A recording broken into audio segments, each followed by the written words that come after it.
because you do not need to actually buy all the products that you see online, all the products you see on TikTok. You only need 3 products as a beginner, and that is. Hello guys, welcome back to my channel. If you're new here, thank you so much for stopping by. So today I'm going to be talking about how to start your skincare journey as a beginner. If you're someone that you're new to skincare and you're trying to start taking care of your skin, start investing in your skin, and you're confused like, oh, what are the things I should get, what are the things I should not get, how do I know what skin type I have, how do I know the products to get, this video is going to answer all your questions. So please watch this video to the end, because I'm going to be breaking down everything down to the nitty-gritty of all the things you need to understand as a beginner in skincare. First of all, you need to actually understand that people have different skin types. As you can see, my face is very oily, meaning I have oily skin. I do not apply any facial oil to my skin, but this is actually how oily my skin is. So you need to actually understand your skin types. You can actually have dry skin, oily skin, combination skin, or normal skin. So you need to actually find out where you fall under this four. Now we are going to be starting with oily skin. For you to know what kind of skin type you have, I'm going to be telling you how to actually carry out a test to understand what kind of skin you have. So for oily skin, what you want to do is you want to wash your face. So after washing your face, do not apply any serum, any face creams, anything on your skin. Just let your skin be bare, and you're going to leave your skin for like 25 minutes.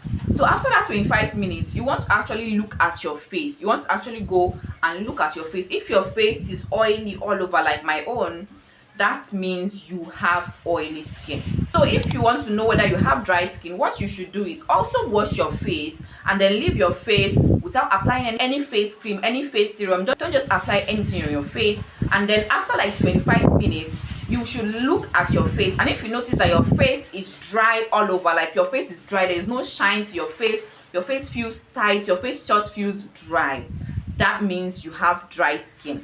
So how to actually know if you have normal skin? You also do the same test. Wash your face, leave your face for like 25 minutes, don't apply anything on your face, and then after that 25 minutes, when you look at your skin, if your skin does not look oily, it does not look dry, it just looks normal, feeling any dryness on your face, you're not feeling any tightness on your face, your face just feels normal, that means you have normal skin. So how to know if you have combination skin? You also wash your face, then you leave your face for 25 minutes. If you notice that your T-zone is very oily, your nose, around your chin is oily, and the other parts of your face is dry, then you have combination skin. If you notice that every other part of your face is dry or it feels normal, but your T-zone is oily, that means you have combination skin. So now that you have understood what kind of skin you have, now it's time to actually buy products that suit your skin type. Because most times when you see someone saying that, oh, I use face wax clarifying cleanser on my skin and it was good, and you go and buy that cleanser without knowing that cleanser is only good for people with oily, acne prone skin, and then when you use it, you notice that your skin becomes so dry, your skin becomes very sensitive, you will not actually understand that, oh, this thing is only good for oily skin people. And if you see a cleanser like the one that is the hydrating cleanser from Face Facts, and you as an oily skin person use it, you'll be like, this is not good, without knowing that is only for people with dry skin. So now that you understand your skin type, you should actually now buy products that are going to be best suited for your skin type. So as a beginner, there are only 3 products you need to buy. So I'm going to be telling you just the 3 products you need to buy, because you don't have to actually start buying and bombarding your skin with different products, because your skin is going to become sensitive. You need to actually introduce products to your skin little by little. Do not just jam-pack products on your skin, because you do not need to actually buy all the products that you see online, all the products you see on TikTok. You only need 3 products as a beginner, and that is a cleanser, a moisturizer, and a sunscreen. So first of all, as an oily skin person, you should actually be looking for ingredients like niacinamide, because niacinamide will help with oil control. You should actually be looking for salicylic acid. This is going to help with cleaning out your pores and also helping to fight acne, because most times as an oily skin person, you tend to have acne, and salicylic acid is very good when it comes to acne control and also cleaning out pores and making your skin decongested. So as an oily skin person, you should actually try to get cleansers that contain these active ingredients like salicylic acid, or niacinamide or panthenol or centella, because they will also help your skin. So first of all, now you do not need to start buying, like product that contain all these ingredients. For example, if you have a cleanser that has salicylic acid, you see, oh, 2% salicylic acid, you do not need to buy a face cream or a face moisturizer that contains salicylic acid and then a sunscreen that contains salicylic acid, because salicylic acid can actually make your skin sensitive if you overuse it. So you can actually just get maybe the salicylic acid in your face cream or the salicylic acid in your face wash. Just choose one place you want to actually have that active. It's not good to have like it in all your products, because that is going to make your skin sensitive. So as a dry skin person now, you also need to get a face cleanser, a face moisturizer, and a sunscreen. The face cleansers you need to get, you do not need to get things that will actually make your face feel so tight and dry. Get things that are hydrating, like the face facts hydrating cleanser. That one is very, very good. We have the simple hydrating cleanser.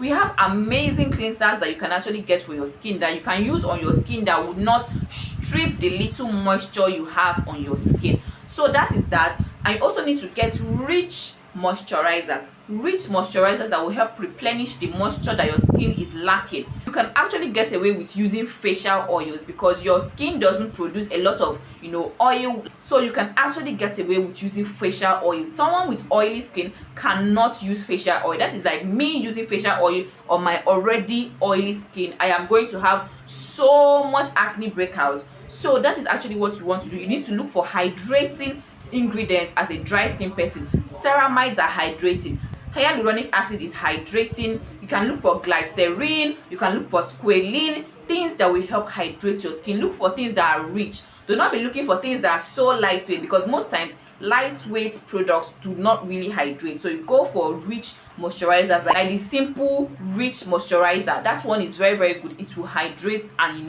moisturize your skin for a long time. So if you have normal skin, you are basically God's favorite, because those people are like blessed. You don't usually have pimples, you do not have enlarged pores, your skin is not feeling dry, you're not overproducing, or your skin is just normal, you're just like on your own, you're just enjoying. So if you're someone like that, you can actually use things that would actually just help maintain your skin. You do not want to use anything that is going to dry out your skin, like things that contain salicylic acid, except when you're having acne breakouts. Then you can use products that have salicylic acid. You can get away with using a lot of product because your skin is normal, your skin doesn't have any issues. You can use the face fact foaming cleanser, very, very nice product, and just find the sunscreen that suits your skin, because people are very, very picky when it comes to sunscreen. Some people do not like the feel of different sunscreen. Just try and get the one that feels good on your skin, the one that you feel is more compatible for your skin. So if you have combination skin, meaning your T-zone is oily and then the other parts of your skin dry, then this is one cleanser that is very, very good. You should also look for things that contain salicylic acid too, because of the the oily part of your skin, and also niacinamide to help control oiliness, and also things that contain clay. Clay is also very, very good for people that have combination skin. That one works very, very well because it helps decongest your skin. It helps to remove excess oil from your skin. You can just put it on that part that you have, those clay marks. You just make like a little clay marks, and then you just put it on that part that is very, very oily. That is going to help control oil. So that is actually one thing that you can actually get for your skin if you have combination skin. This is also another one. This is a cleanser. I use this cleanser as my everyday cleanser. This one is very, very good. I use this every day because using the salicylic one for me every day is too much because of the 2% it contains. This one is very, very good for combination skin people because it works. It helps with oil control. It also contains niacinamide and also hyaluronic acid. This is also very, very good for combination skin people. And also if you have combination skin, you can actually use the simple light moisturizer. That one is very, very good. It will not clog your pores, it will not feel too heavy on your skin, but it actually moisturizes. So guys, I hope with this you've been able to understand like the nitty-gritty of how to start up your skincare, because skincare is actually an investment. Taking care of your skin is an investment. Taking care of the body that you are in is an investment, because we all want to look good. We all want to, when you look good, you feel good. So that is actually an investment. When you take care of your skin, it shows, you glow, and it also helps with your confidence, because most times when you're having all these skin issues, it tends to tamper with your confidence. So guys, we have come to the end of today's video. If you enjoyed today's video, please subscribe to this channel, and also drop a comment if you have any comments down in the comment section below. And don't forget to give me a big thumbs up and share this video if you found this video helpful, and I'll see you in my next video.